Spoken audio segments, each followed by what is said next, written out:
light heavyweights in the ring, one of the top young up-and-coming prospects in the light heavyweight division. Curtis Stevens, a former national amateur champion, going against Ezzard Cooper. And here comes Ezzard Cooper out of his locker room, making his way toward the ring.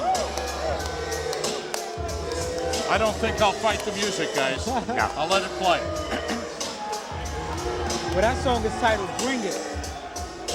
And Curtis Stevens definitely going to bring it. I'm waiting for Curtis Stevens to get out of the first round.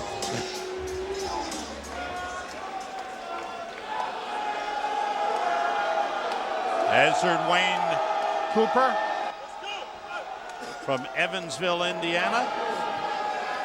Named after Ezzard Charles, is that right, Tony? That's what he told me. His nickname is Cobra. I said, Ezzard, are you named after? He said, yes, Ezzard Charles. Good man to be named after. I hope he's got some of his skills. But you know what? This young guy entering the ring now, excellent, excellent fighter. Big puncher. He was an amateur champion. Actually, he lost in the amateurs and Olympic trials to Andre Ward, who went on and won the gold medal for the United States. A couple of years ago, won the Nationals, won the New York Golden Gloves. And that is one of the most interesting headpieces, I guess, since Bernard Hopkins' leather hood.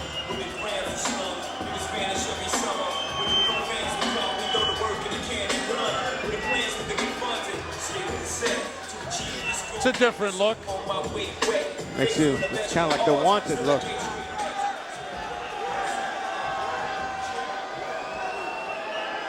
Curtis Stevens. We'll get to see his face in a moment. Here's Greg Dubin with the introductions to the bout. Ladies and gentlemen, good evening and welcome to DeBella Entertainment and HDNet's Broadway Boxing. Presented by Mohegan Sun from the Grand Ballroom at Manhattan Center. Tonight's fights are promoted by DeBella Entertainment and sponsored by Turner Construction and HBO Sports. This bout is sanctioned by the New York State Athletic Commission.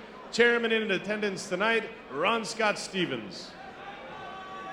The three judges scoring this bout on the 10-point must system, Fred Ucci, John McKay, and Bob Gilson. And when the bell rings, the man in charge of the action, David Fields. And now, 4 rounds of boxing in the light heavyweight division. Introducing first, fighting out of the blue corner, he's wearing black velvet. Weighing in officially at 176 pounds, his official record consists of 3 wins and just 1 loss. From Evansville, Indiana, the Cobra, Ezzard Cooper. And his opponent fighting out of the red corner. He's wearing gold with black. Weighing in officially at 169 3/4 pounds, his official record is perfect with 2 wins coming by way of knockout.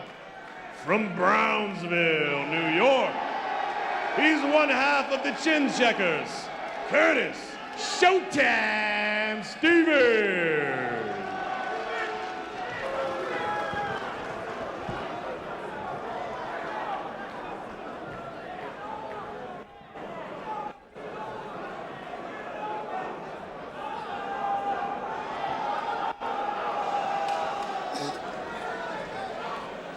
Yo, gentlemen, I'm scheduled to box 4 rounds. You both know the rules. I expect you to obey my commands at all times. Most of all, protect yourself at all times. Touch gloves, good luck.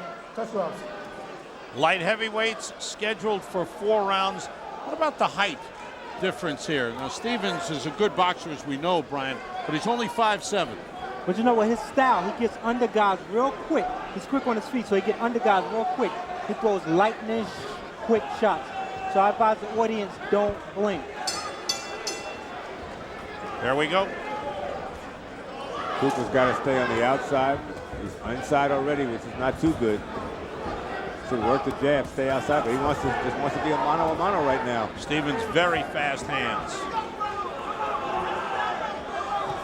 Now, Stevens is lighter than he was in the last bout you saw him, right, Tony? Last fight we did, he was 180. He's down 11 pounds. Said he wanted to get a little better shape.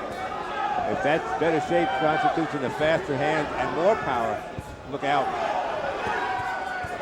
Look at the flurries. Good body shot combinations upstairs by Stevens. He knocked him out and then woke him up with the same shot. Big body shots with that left hook and a straight right hand behind it. Now there's too many punches coming at Ezzard. Too many punches. Beautiful body He's hurt. shot. Yeah, he's hurt. He's leaning forward, which he might get hit by an uppercut if he keeps leaning like that. But you know what? He's trying to put his weight on Curtis. Is that a good idea, Brian? I mean, it's not a bad idea. I mean, Curtis only have, what, 2 fights? So you want to put him into positions where he never been before. You know, throw your weight on him. Try to do something different. Stand up to his punches. Make him think. There's that left hook to the body. Cooper's getting beat to the inside and now the outside. Fast left hook that landed. I tell you what, Ezzard Cooper's in great shape. He's taking some nice shots. There's another left hook to the body. That left hook really hurt him and slowed him down. He's out on his feet. Stevens throwing great combinations. Let's see how long he can keep throwing. Mouthpiece comes out. Cooper's out on his feet. And referee calls time to get that mouthpiece. A well-deserved break. But was it did it really come out, or did he do it to save more time? Let's go, let's go. He got a few seconds. The mouthpiece is back in. And it's all about safety for the boxer.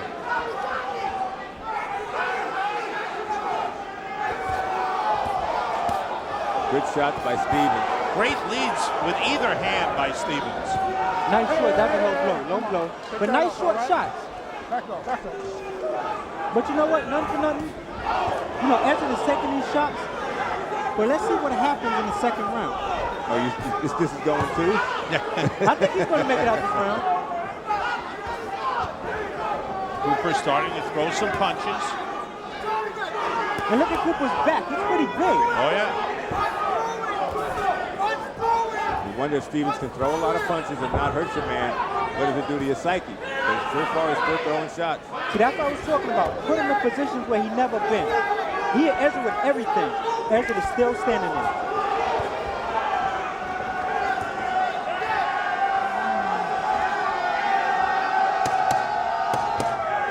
Final seconds of round 1.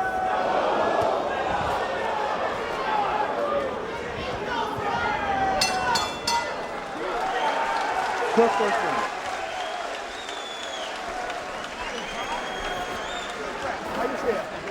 Here you see Stevens with a nice combination shots. Cooper trying to bob and weave under there, but Stevens hands up, hands flying. Real quick hands, a lot of good power shots. Then he decides to go to the body, nice left hook, back to the head. Kind of reminds you of an early Mike Tyson when he would come out and swarm all over a fighter like that. Cooper's trying to just withstand the damage. Nice left hand by Stevens. Keeps throwing those punches, coming in, looking for that knockout.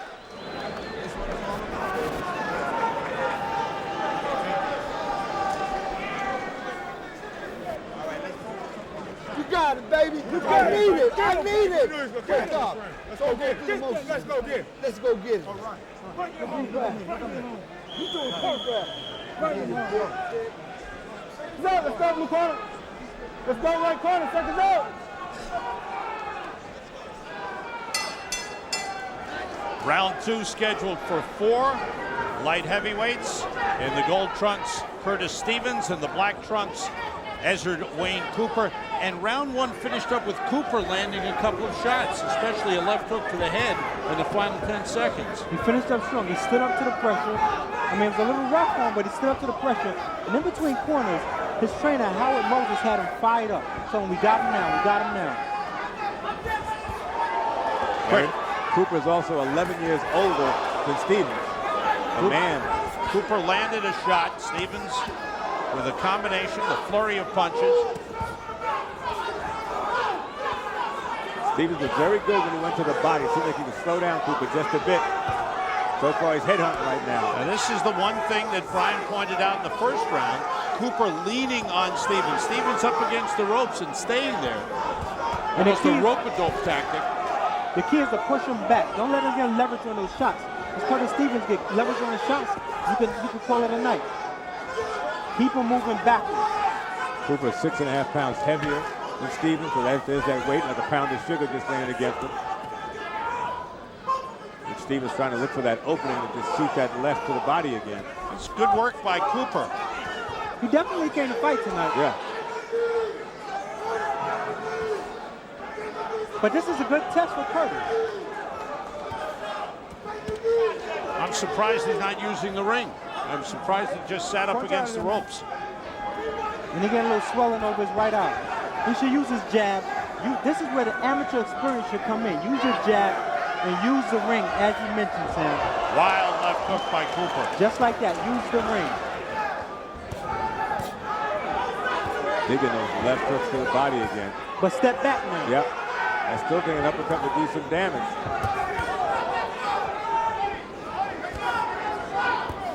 You know what? This is a good fight. Nice shots by Stevens.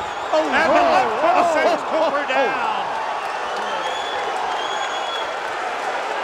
The count is 5. He's not getting up. The count is 8. He is up and down he goes, and that's it. His fight is over. Well, they say he's one half of the 10 checkers. That was a beautiful left hook. I just hope Ezzard Cooper's health is fine.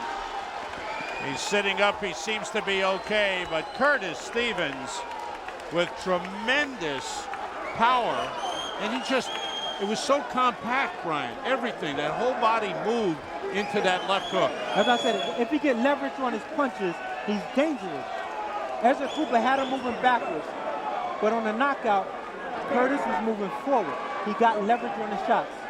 And Curtis Stevens took a good left hook in the exchange from Cooper and then finished it off. And again, his punches don't come one at a time. Stevens' punches come in flurries of 3, 4, and 5. You're right, Sam. Combinations. Sharp, powerful combinations.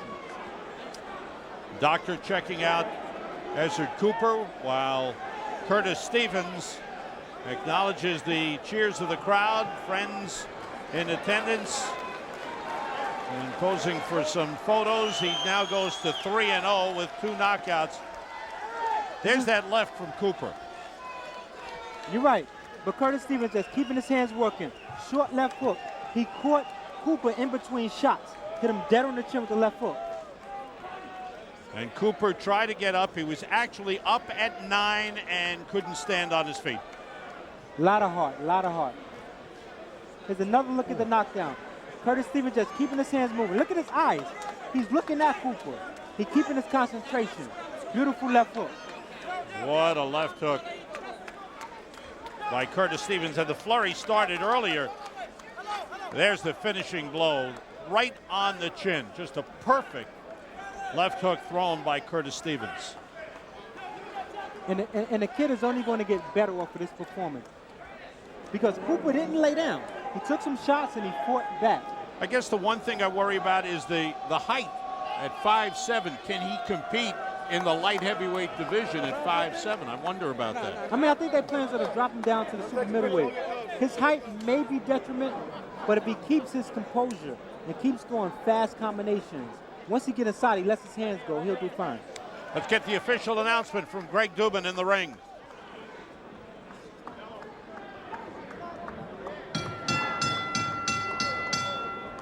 Two minutes and 19 seconds into the second round, referee David Fields stops the fight.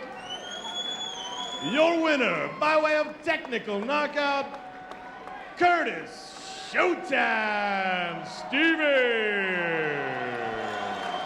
A very impressive start to the pro career of Curtis Stevens, the former national amateur champion, former New York Golden Gloves champion, and a very disappointed Ezzard Cooper, who goes to 3-2. He shouldn't be too disappointed. I mean, because he came, he fought. I think his game plan, he worked on it. You know, at times he's able to push Curtis backwards. He just lapsed up and got caught with a left hook. And Tony is in the ring with Curtis Stevens. Take it away, Tony. Thanks very much. Man, you can't teach that kind of power, can you? Nah, come natural. And the gym training hard, Uncle Terrence, my other trainer Greg, Vic. We just train hard to keep it up to be a better fighter. You seemed to bring it on a little bit to you at the end of the first round, beginning of the second. What was your plan at that point? Well, I knew he was talking junk yesterday in the win, so I knew he was going to try to bring it on like in the last couple of rounds or beginning. So as you can see, I brought it to him. I slowed down a little bit because I knew he was going to weigh himself out because yesterday he was 176, so he had to lose a pound. So I let him punch himself out, do the rope-a-dope like Muhammad Ali said. In the second round, I destroyed him. He had to go to the morgue today. You're down 11 pounds from your last fight. Is this a good weight for you? Yes, eventually. We just started off at 175. Eventually, we're going to make down to 160, 165, 168. Where's the weight that my trainer, my manager make choose. But I was just coming in a little underweight, more in better shape than I was the last fight. My body a little tighter. Talkers, we're going to take a look at the knockdown in just a minute. Is that one of the hardest knockouts you've ever landed? No, actually, as you can see in the Mohegan Sun, I hit him with a 1, 2, 3, and it was bye-bye, good night. Take Curtis, look at the monitor, take us through the knockdown. Then tell us what kind of power as you set the guy up. Go ahead. Talk to us, man. Oh, the hook. Well, you're amazing yourself. I was looking at it. As you can see, I was doing an under and over, which me and my trainer Greg usually do in the gym. Then I hit him with the uppercut, like my uncle told me. Like eventually, we was in the gym, he told me to bend my knees a little more, sit down on the uppercut. As you can see, I came with the uppercut, came with the right hand, came with the over right hand, then I came with the hook, and the hook eventually finished him off. Well, now he has something to say. We'll send it down to Sam Rose. And Sam, he was just so in shock, he couldn't even speak. He was speechless. Shout out to Havoc, Murder Inc., my manager Chris, my trainer Greg, my Uncle Andre, my trainer Terrence Simpson, my trainer Vic, my mother, everybody, Brooklyn, Brownsville, my trainer main. Now you're talking. Let's go down the ringside. Thanks, Tony. Congratulations to Curtis Stevens. And Brian, certainly at 19, this guy's got a bright future. Big future ahead of him, Sam. The only thing I would like to see is the attitude. I hope it doesn't get out of line, out of control. Good start, good power, knockout finish, a TKO in the second round.